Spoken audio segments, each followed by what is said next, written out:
जैसा कि आप सब भी जानते होंगे कि दही दूध की फर्मेंटेशन के नतीजे में बनता है और दही की न्यूट्रिशन वैल्यू बढ़ जाती है और दही दूध के मुकाबले में हमारे लिए बहुत ज़्यादा फायदेमंद है। लेकिन मेरे बहुत से दोस्त अहबाब और मेरे प्यारे व्यूवर्स का ख्याल है कि दही ठीक घर में जमाया नहीं जा सकता, या तो दही बहुत ज़्यादा खट्टा बनकर तैयार होता है या फिर पानी छोड़ देता है। दूध से दही जमाना कोई मुश्किल काम नहीं है। आप भी मेरी तरह डेली रूटीन में मोटी मलाई वाला और बिल्कुल गाढ़ा दही पानी के बगैर घर में जमा सकते हैं। लेकिन मेरी तरह बिल्कुल परफेक्ट दही जमाने के लिए कोशिश कीजिएगा कि वीडियो आखिर तक देखें।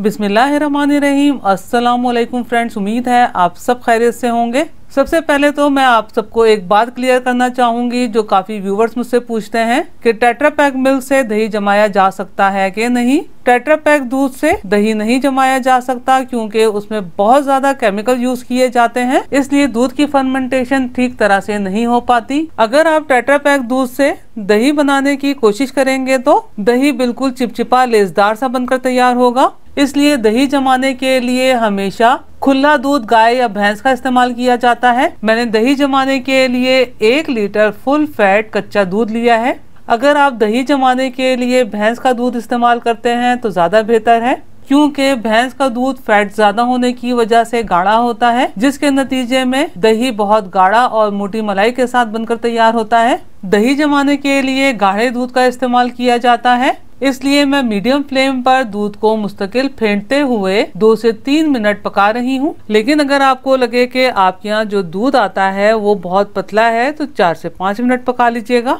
हमारे घर दूध काफी गाढ़ा आता है तो मैंने सिर्फ 2 से 3 मिनट मीडियम फ्लेम पर पका लिया है। मैं दूध को थोड़े बड़े पैन में ट्रांसफर कर रही हूँ ताकि हमारी रिक्वायरमेंट के हिसाब से दूध ठंडा करने में हमें आसानी हो जाए। अब मैं दूध को फेंटते हुए दूध का टेम्परेचर इतना डाउन कर लूंगी जितना गर्म दूध हमें दही जमाने के लिए चाहिए। कुछ लोग गाढ़ा दही जमाने के लिए कॉर्नफ्लोर या फिर पाउडर मिल्क का इस्तेमाल करते हैं, लेकिन जो दही जमाने का सही तरीका है उसमें ना तो कॉर्नफ्लोर का इस्तेमाल किया जाता है और ना ही मिल्क पाउडर का इस्तेमाल किया जाता है। इसी तरीके से दही बनाया जाता है जिस तरह से मैं आपको दही बनाना बता रही हूँ, और यही दही जमाने का रिवायती तरीका है। अगर आपको दूध दही की रिक्वायरमेंट के हिसाब से जल्दी ठंडा करना है तो आप पैन के नीचे थाल भर के पानी भी रख सकते हैं। बीच बीच में मैं दूध का टेम्परेचर चेक करती रही हूँ। अब ये दही की रिक्वायरमेंट के हिसाब से दूध ठंडा हो चुका है। अब मैं आपको बताती हूँ कि आपने दूध का टेम्परेचर किस तरह चेक करना है।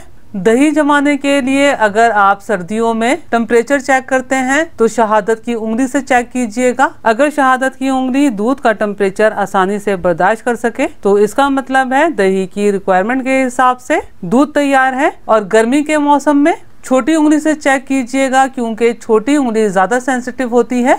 जितना टेम्परेचर आपकी छोटी उंगली आसानी से बर्दाश्त कर सके तो इसका मतलब है कि दूध दही जमाने के लिए तैयार है। यानी कि दूध ना तो बहुत ज्यादा गर्म होना चाहिए और ना ही ठंडे की तरफ होना चाहिए। मैंने एक दफा दोबारा टेम्परेचर चेक कर लिया है, टेम्परेचर बिल्कुल सेट है।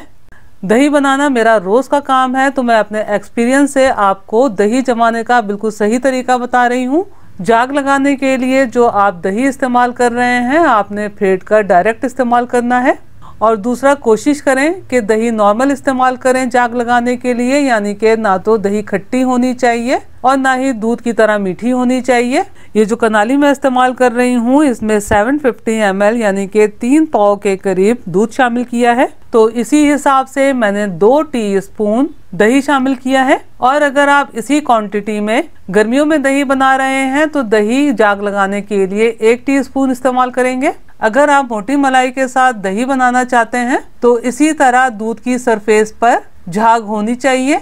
तो जिस तरह मैंने दूध को फेंट कर इस्तेमाल किया है तो आप भी इसी तरह से दूध को फेंट कर इस्तेमाल कीजिएगा। सर्दी के मौसम में दही जमाने के लिए आपने कनाली को या जिस बर्तन में भी आप दही जमा रहे हैं मार्बल के काउंटर पर नहीं रखना, क्योंकि मार्बल अच्छा खासा ठंडा होता है। तो जिस बर्तन में आप दही जमा रहे हैं उसके नीचे मोटा किचन टॉवल वगैरह रखिए, या फिर मेरी तरह लकड़ी के चॉपिंग बोर्ड का इस्तेमाल कीजिए। जिसमें दही जमा रहे हैं मुकम्मल तौर पर कवर नहीं करना, इस तरह जाली लगा के रखना है, क्योंकि अगर मुकम्मल तौर पर कवर करके रखेंगे तो दही की सरफेस पर मलाई नहीं जमेगी।